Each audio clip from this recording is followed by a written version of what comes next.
let's start with the prompt here. So, which finding about the remote sensing images would support the conclusion? So, what's the conclusion?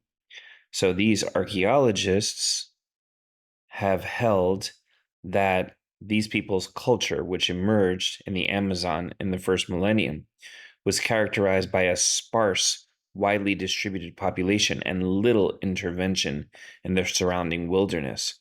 So, sparse means spread out, widely distributed is once again spread out, and little intervention in the wilderness. In other words, they didn't mess with the jungle very much.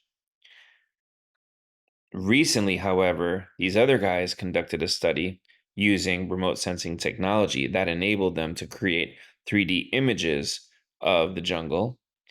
And they concluded that the people that were being studied had developed a form of urbanism in the area.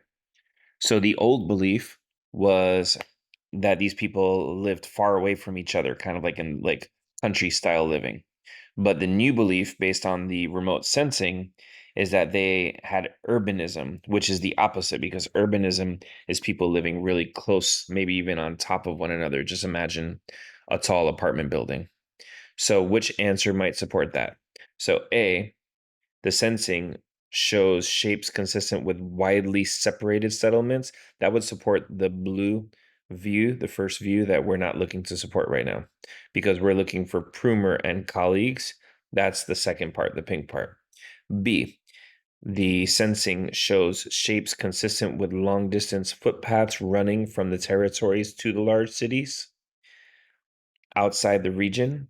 Well, long distance footpaths is kind of once again country living where everything's far away, and we're looking for evidence of everything being really close on top of one another, like in an urban area. C, they show shapes consistent with scattered small farms created by clearing jungle areas. So this is a good second answer because they cleared the jungle areas, but still the farms are scattered, they're far away. And D, the imaging shows shapes consistent with monumental platforms and dense central settlements linked to smaller settlements by a system of canals and roadways.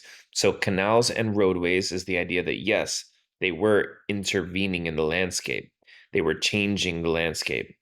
And the dense central settlements, that's like the idea of apartment buildings. So people piled on one another, like in an urban area, a form of urbanism. So D has everything we're looking for here.